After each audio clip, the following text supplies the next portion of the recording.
Bem-vindo ao podcast do Grupo Novo Olhar. Um espaço para promover a reflexão e a conscientização sobre a deficiência visual, a pessoa com deficiência visual e o seu mundo. Narrativas e expressões da pessoa com deficiência visual. Eu sou Isabela Fornazari. Eu sou Ney Tarrara. Eu sou Ilse Gomes. Eu sou Gilberto Luiz Carvalheiro. Eu sou Marilda Magalhães. Eu sou Marcelo Santana. Eu sou José Cláudio Rocha. Eu sou Thaís Badesso. Eu sou Juliana Diniz. Eu sou Irineu Cruz. E este é o podcast do Grupo Novo Olhar. Bem-vindos ao podcast do Grupo Novo Olhar. Hoje estamos aqui com José Cláudio. Olá, pessoal. Thaís. Oi, gente. Juliana. Oi, tudo bem? Seu Gilberto. Oi, pessoal. Ney. Tudo jóia, pessoal? Elci. Oi, gente.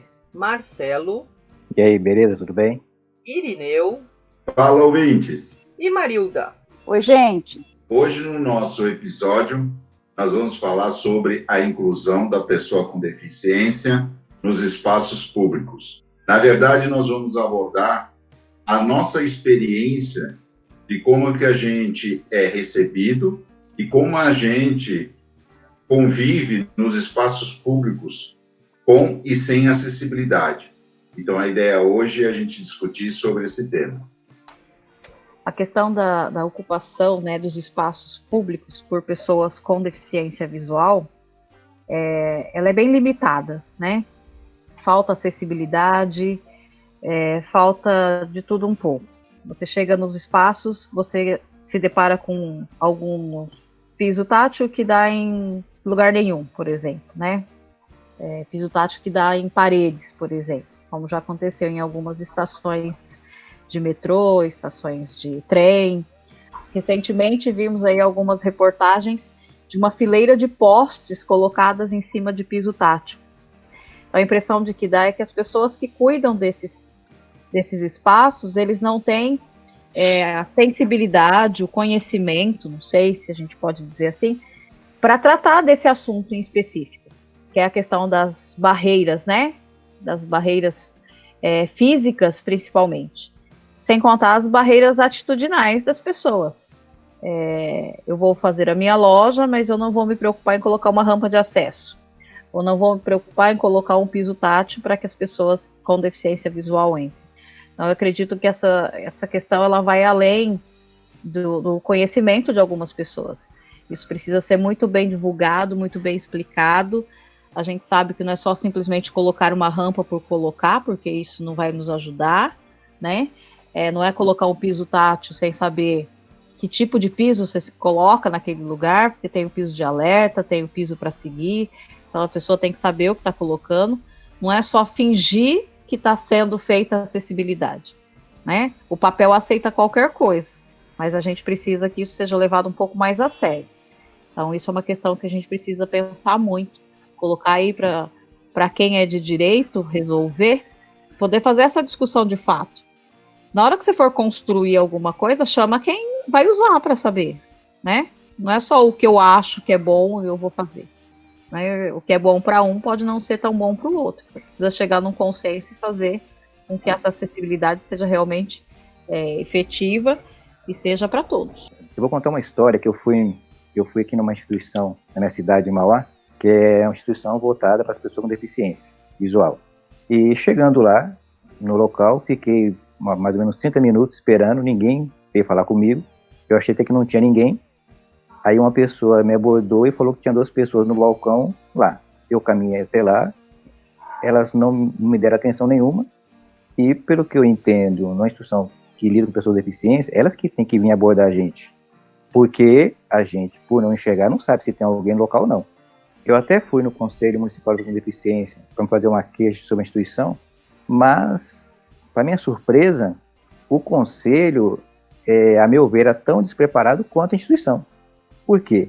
Quando eu perguntei para a moça como que era lá, falando que eu era deficiente visual, que eu queria saber qual é o direito que eu tinha para poder reclamar da instituição.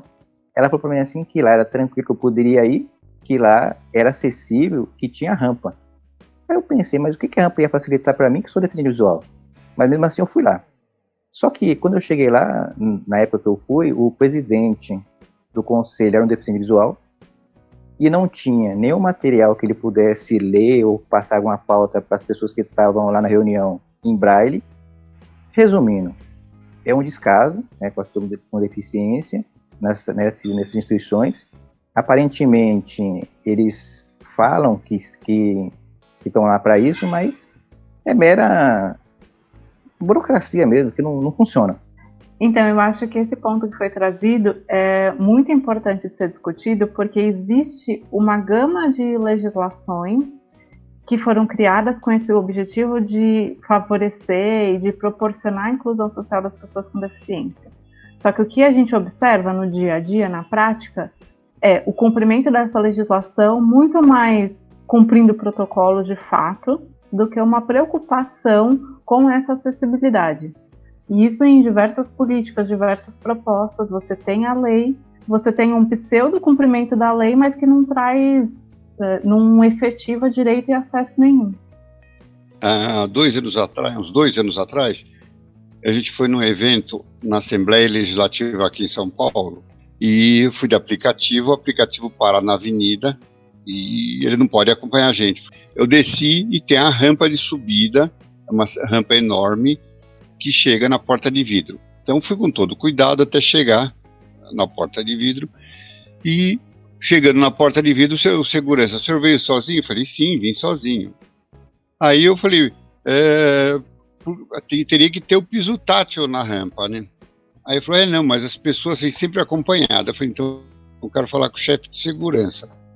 Aí veio uma pessoa, nós tínhamos até um boletim, mas a desculpa deles, veio o cara da manutenção também, que o piso tátil descaracteriza a arquitetura. Eu falei, hein?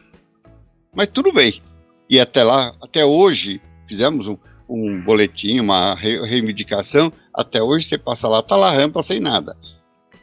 Outra coisa, hoje, eu fui estacionar na Zona Azul, a vaga de deficiente, a porta do acompanhante não abria porque tinha uma árvore, na vaga de deficiente. Outro dia tinha um bueiro. Então eu fiz uma representação por escrito para a prefeitura, que vai para o CET, para o órgão, para que eles prestem mais atenção na hora de colocar a vaga de deficiente. Se você vai num hospital, vai no banco, as pessoas não sabem quais são os nossos direitos, como atender, como ajudar a gente. A gente vai no hospital, fica sentado, o atendimento, as placas que falam a senha não fala, aonde que é, como que é. Você tem que enxergar para saber se está chamando a sua senha ou não, para que corredor que é. Você entra no hospital, fica perdido. Não vi nenhuma desses hospitais, o banco e outras instituições onde a gente anda com acessibilidade completa. Só tem na lei. É uma pura enganação.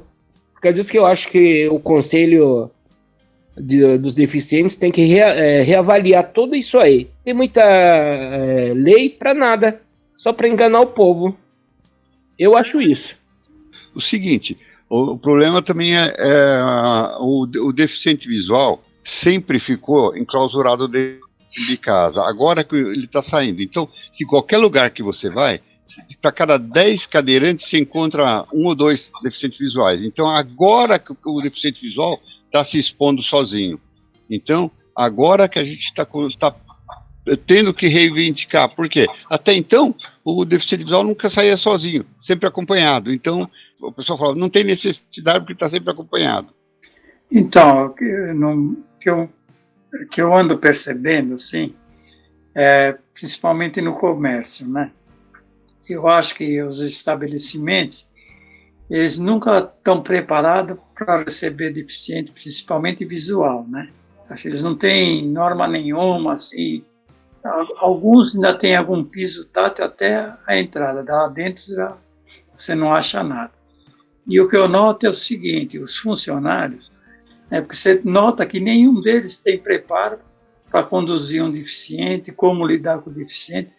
Aliás, eles ficam até muito atrapalhado quando encontra um deficiente que vai fazer alguma compra e ele tem que acompanhar ou explicar, eles não sabem o que fazer. Então, eu acho que é falta de preparo, tanto do comércio como dos funcionários, que vão se especializar em alguma área, em alguma coisa, mas nunca inclui atendimento a deficiente. Isso é que eu noto. Eu queria aproveitar aqui a fala do Ney, porque eu passei nessa situação de ir para uma consulta médica e eu fui sozinha, né? E quando ela me pediu documento, tal, pediu para assinar, e eu falei assim, onde que eu assino? Aí embaixo. Aí embaixo aonde? Aí ela pegou a minha mão e colocou ali em cima, sabe? Para me assinar. Mas isso não foi o pior, ela me deu uma senha. Aí eu fiquei, essa senhora senta ali na cadeira para a sua senha. Aí eu sentei, não me conformei, levantei e falei, escuta, como que eu vou ver a senha? Ela não tem áudio, eu não consigo ver os números. O que eles fizeram? Me pegaram, pediram para me levantar, pediu para eu colocar o braço, me levaram até a porta do médico. O próximo que saiu, ele falou, doutor, dá para atender ela, que ela é deficiente visual e ela não vai saber ver a senha. Quer dizer, não pensaram em nada para que ajudasse, que essa senha fosse falada, né? Fosse em alto som para a gente poder ouvir. O mais fácil foi me levar lá, pronto, passou, acabou, vai embora. O problema acabou. Não teve resolução nenhuma. Completando o que a Marilda comentou, né? Eu faço hemodiálise, passei em algumas áreas específicas. Todas as enfermeiras e médicos falaram que a instituição, o hospital em si, não estava preparado para atender deficiente visual, né? Que eles nunca pensaram, porque nunca atenderam. Então, como que eles vão dar instrução para um deficiente visual de como proceder? Eles não sabem como, né? Não sabem. Eu pedi para o SAC deles e para o setor, a enfermeira, montar um grupo de WhatsApp e passar para mim por falado os procedimentos. Senão toda hora eu tenho que perguntar, tem que fazer isso, tem que falar aquilo. E as pessoas não sabem dizer pra gente como deve fazer. Traz aquela folha impressa pequenininha, que ninguém enxerga quando é deficiente visual, e fica perdido. Diante de tudo que o pessoal já falou, realmente a dificuldade dos espaços físicos são imensas, né? A gente não encontra acessibilidade tanto física quanto no fator humano em quase nenhum lugar. As pessoas se intimidam muito quando a gente precisa de ajuda, porque elas não sabem como agir, e os espaços físicos são lamentáveis. A gente tem políticos de duas categorias, pelo menos que eu tenha visto com mais frequência, tanto cadeirante quanto deficiente visual, lutando pelos direitos da gente no Senado, na Câmara dos Deputados, na Câmara dos Vereadores. Tem gente trabalhando como assessor, pessoas com deficiência e tudo, mas eu acho que o mais importante das leis que são colocadas, como a Juliana falou, a gente focar muito no fator humano, tem que preparar as pessoas para que elas possam entender a lei e fazer valer a lei, né? Porque assim, uma vez a gente foi num encontro, acho que foi eu e o Ney, no encontro que se discutia as normas de acessibilidade, foram divididas as pessoas em grupos, e a gente começou a debater as normas da ABNT, e tinham coisas que não eram totalmente acessíveis, mas era uma coisa que tinha que ser seguida porque era da ABNT. E era o que os engenheiros e o que as pessoas que trabalham com a construção têm em mãos para poder dizer que estão cumprindo a lei. Então, assim, não é bem por aí que funciona. Né? Eu acho que toda lei deve ter como principal característica investir no ser humano, né? Porque por mais que a gente tenha a nossa autonomia, por mais que a gente queira ocupar os espaços físicos, eu acredito que tanto quem vai trabalhar num comércio, quem vai ser um colega de trabalho, quem está dentro de uma sala de aula, qualquer pessoa, ela tem que entender como aquilo funciona para a pessoa com deficiência. Não simplesmente seguir uma norma. porque seguir uma norma qualquer um segue. Agora, você entender como na prática aquilo funciona é um pouco diferente, né? Então, assim, existe um lema para as pessoas com deficiência que é nada sobre nós sem nós. Então, assim, a gente aqui, enquanto grupo, a gente está expondo várias situações, várias emoções, vários sentimentos, e se a gente for parar para pensar, tudo acaba culminando na pessoa. Por quê? A pessoa estudou a norma, mas a norma está lá, mas ela não se cumpre. Por que ela não se cumpre? Porque não tem alguém que a faça cumprir. Então, eu acho que todas essas barreiras físicas, existem os empecilhos humanos, os empecilhos burocráticos, os empecilhos financeiros, que isso também conta, e as barreiras físicas acabam se tornando mais impossíveis por causa disso. E eu acho que as instituições também, enquanto lugares de reabilitação, que sentem a nossa dificuldade, que pegam a gente ali cru, né, que a gente acabou de adquirir aquela deficiência, e sabe da dificuldade que a gente vai enfrentar, eu acho que as instituições, nesse papel não só de reabilitar o indivíduo para a vida na sociedade, ela também tem que se impor enquanto um lugar que lute também pelos direitos gerais das pessoas com deficiência, né? Que as instituições têm que se colocar na sociedade como cobradoras dessas questões, né? Porque ela vai lá, ela reabilita, ela coloca o sujeito para viver a vida dele, e o sujeito não consegue fazer as coisas normalmente porque tem essas barreiras todas que a gente acabou de citar aqui e que acabam, às vezes, até inibindo alguns deficientes de seguir em frente. Então, acho que o fator humano tem que ser bem mais valorizado nesse sentido, né? As empresas proporcionarem um treinamento adequado para os seus funcionários, para poder atender as pessoas que vão até elas, isso eu digo as empresas ligadas ao comércio, as empresas de internet, os sites de compra, os sites que a gente utiliza na internet. Então, assim, é uma série de coisas a serem vistas que, infelizmente, depende do fator humano. E não é só se fazer cumprir a lei, porque a lei só vai se fazer cumprir se o humano for trabalhado, para ele entender que ele está olhando para outro ser humano. Ele não está olhando para uma norma, ele está olhando para um ser humano. Eu acho que isso é o mais importante. Esse ponto que você tocou, Thaís, é muito importante. Porque na minha concepção, o fator humano é o principal ponto, tanto da inclusão como da exclusão. Por quê? Porque as pessoas acabam olhando a pessoa com deficiência, só a deficiência, ou melhor, as limitações dessa deficiência, e ignoram todos os recursos e instrumentos que a gente tem para adaptação dessa pessoa para a sociedade. E com isso, não conseguem perceber que essa pessoa com deficiência que é alguém que que é uma pessoa produtiva, que é um consumidor, que é um cidadão. E em decorrência disso, eu acho que é aí que as leis não vão ser cumpridas. Porque se eu acho que um deficiente visual não é capaz de andar, ou de ser um cliente meu, eu não vou nem perceber e nem ver a necessidade de fazer um piso tátil ou de treinar meus funcionários para atendê-lo. Enquanto a sociedade não enxergar a pessoa com deficiência como um cidadão, eu acredito que não vai haver inclusão.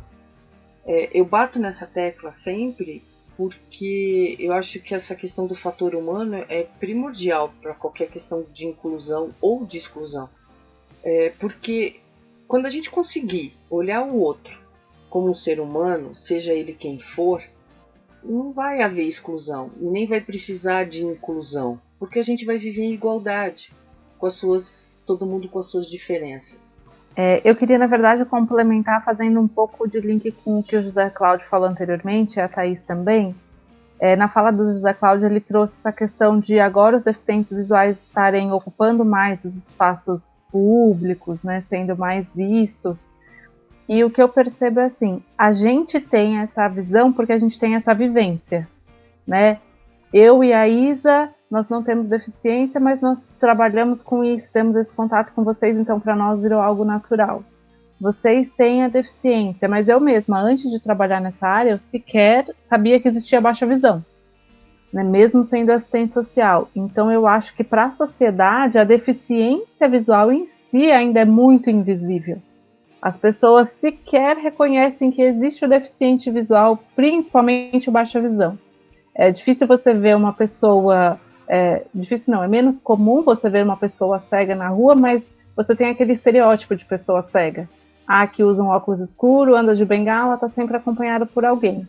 O baixa visão, que é a grande maioria, sendo redundante, ele sequer é percebido. Então já começa, acho que por aí, um preconceito, uma exclusão e não reconhecer sequer a deficiência.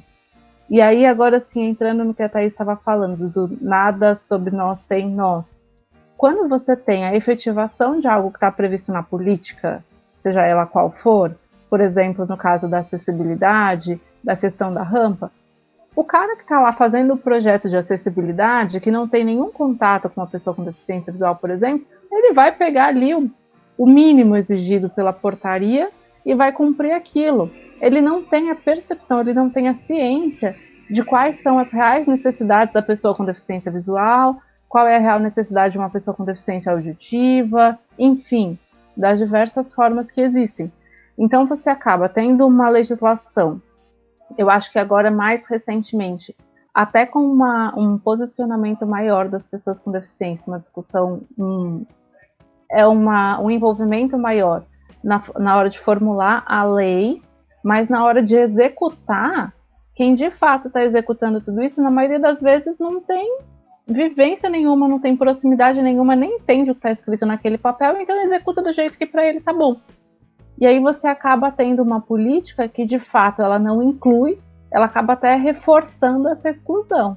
E aí, é o que a Isa estava falando também, são pessoas que acabam sendo vistas como diferentes, como menos importantes, ou então, não, o lugar de deficiente é em casa, não é aqui. Né? Por que você está aqui? Por que você não veio acompanhado na reunião, como o José Cláudio falou? Então, é sim uma questão, sobretudo, humana, né? Uma barreira humana, muito mais do que física ou qualquer coisa assim. Acho que se a gente, enquanto sociedade, tiver, de fato, reconhecimento do outro enquanto sujeito, as diferenças elas se tornam algo natural. Você só precisa pensar em inclusão quando você faz um primeiro movimento que é excluir. Então a sociedade não é feita para aqueles que são diferentes. Então eu primeiro te excluo para eu ter o trabalho de te incluir. E aí o incluir também eu não estou preocupado de fato em como fazer isso para tornar o ambiente acessível. Eu só estou preocupado em seguir o que está posto na lei e está tudo bem. Essas coisas mexem um pouco com as minhas emoções. É uma indignação muito grande, né, Ju? Muita, muita. E quando você vai pesquisando esse tema a fundo, a legislação ela é muito bem escrita, ela é muito detalhada e ela amarra várias pontas. E aí você se pergunta, gente, por que é tão difícil na prática a gente fazer isso? Sendo que é uma necessidade, é um movimento nosso. Basta a sociedade querer que as coisas mudam. O grande problema é que a gente não olha o outro. A gente se preocupa com aquilo que nos atinge, com as nossas necessidades. Mas se eu não tenho ninguém com deficiência na minha família, ninguém próximo a mim, por que eu vou me preocupar com isso? Eu nem vejo que isso existe. Uma fala que a Ju teve dessa questão do você exclui primeiro para incluir depois. E aí você faz uma falsa inclusão. Porque você inclui o que não deveria ter sido excluído, e aí você finge uma inclusão de uma série de coisas que você sabe que não está dando certo, e que não é difícil de se fazer, né? A lei está aí, são várias, inclusive, que poderiam ser colocadas em prática, e aí você tem a impressão, né? Eu tenho a impressão de que, assim, é melhor a gente não fazer, deixa quieto, a gente faz quando alguém for procurar, a gente vai colocar acessibilidade no cinema quando tiver procura, né? Quando tiver quantidade de pessoas, que a gente já ouviu isso em alguns cinemas. Então, que tipo de inclusão é essa? Tem uma lei, que inclusive já foi revogada, né? Depois essa lei já foi ampliada, foi dando prazos e prazos, e até hoje a gente não viu as salas sendo, de fato, salas prontas para receber esse público. Mas aí a gente ouviu que precisava de demanda. O que é essa demanda? A gente precisa reunir quantas pessoas cabem numa sala de cinema? 500 pessoas? A gente precisa reunir 500 deficientes visuais para mostrar que tem demanda para assistir um filme? Isso são coisas que me deixam extremamente irritadas. Eu já passou da indignação, agora vai para a irritabilidade, sabe? Porque eu ouvi isso. A gente não tem demanda. A pessoa não sabia o que era acessibilidade. Quando eu perguntei se tinha alguma acessibilidade, a pessoa ficou parada me olhando, como se eu estivesse falando de uma coisa de outro mundo. E aí eu falei assim, não, porque a gente não tem procura, né? Esse público não frequenta. Aí eu fiquei pensando assim, então eu não sou o público? Eu não estou aqui? Então eu falo que como a Ju disse, excluiu, agora quer incluir, não sabe como fazer, faz errado e fica por isso mesmo. É que nem o rapaz falou para mim, descaracteriza a rampa colocar piso tátil, arquitetura. Você vai falar o quê? Nós temos aí as leis para ser cumpridas, né? E precisamos que essas leis sejam implantadas e, é claro, tenham uma fiscalização adequada para não virar apenas protocolo para cumprir uma lei. Nós temos aí as tecnologias assistivas voltadas para você estruturar arquitetonicamente falando os espaços para que você tenha aí um piso tátil, uma linguagem de braille, uma rampa adequada para o cadeirante, etc. Nós temos a necessidade de ter aí a conscientização e o treinamento das pessoas que lidam com o público com deficiência para poder saber lidar, para como saber tratar e conversar com essas pessoas, porque existe uma necessidade de educação e respeito para isso. Mas, além de tudo isso, temos também a questão, como muitos colegas falaram, a questão do respeito do ser humano. Todo deficiente, ele é um ser humano. E é um ser humano que ele tem necessidades, ele é um consumidor. Ele quer, tanto como qualquer outro, poder frequentar aí um mercado, uma farmácia, poder ir a uma loja comprar um produto, uma roupa, como qualquer outra pessoa. E ele tem essa necessidade de se sentir incluído para poder chegar até esse lugar, ser bem atendido e fazer a sua compra como ele precisa. Você tem a questão da diversão, do entretenimento, onde você tem aí as pessoas que querem visitar um museu, um teatro, um cinema, ou, por que não, até assistir um jogo de futebol ou de qualquer outro esporte, e ele tem essa necessidade de conseguir chegar até esse espaço. Então, você precisa respeitar o ser humano, porque ele tem necessidades, ele tem desejos, ele é um consumidor como qualquer outro. A partir do momento que você respeita esse ser humano, você consegue fazer com que ele também se sinta incluído. Mas, além de tudo isso, você precisa ter o comprometimento dos nossos governantes, dos empresários, dos empreendedores e da sociedade, de que essas pessoas precisam ocupar os espaços. Então, se não houver o comprometimento, se não houver essa conscientização, se não houver o reconhecimento do respeito pelo ser humano, independente se ele tem ou não uma deficiência, você nunca vai ter essa comunidade de deficientes incluídas nos seus espaços, na sociedade, para que eles tenham uma vida normal. Ver vendo. Otto Lara Rezende. De tanto ver, a gente banaliza o olhar. Vê não vendo. Experimente ver pela primeira vez o que você vê todo dia sem ver. Parece fácil, mas não é. O que nos cerca, o que nos é familiar, já não desperta curiosidade. O campo visual de nossa rotina é como um vazio. Se alguém lhe perguntar o que você vê no seu caminho, você não sabe. De tanto ver, você não vê. Nossos olhos se gastam no dia a dia, opacos. É por aí que se instala no coração o monstro da indiferença.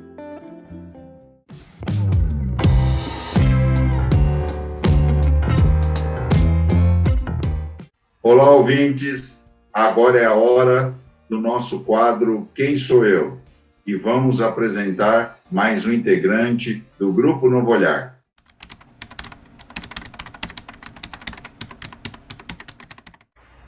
Quem sou? Eu sou a Marilda.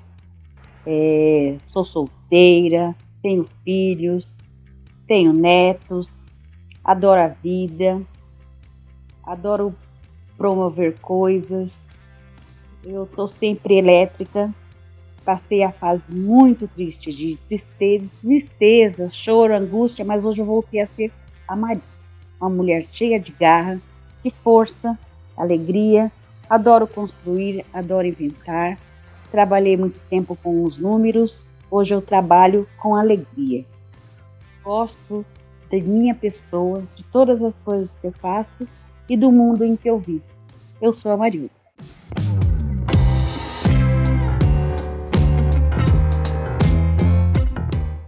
E se as pessoas quiserem entrar em contato com a gente, como é que faz? É muito fácil entrar em contato com a gente pelo Facebook ou pelo Instagram no @DVNovoOlhar. D de deficiência, V de visual, novo olhar tudo junto. Ou pode entrar em contato também por e-mail, contato@gruponovoolhar.org. Vai ser um prazer poder responder a todos vocês. Estamos encerrando mais um episódio do podcast do Grupo Novo Olhar. Espero que vocês tenham gostado e encontrem conosco no próximo episódio. Tchau, pessoal! Tchau!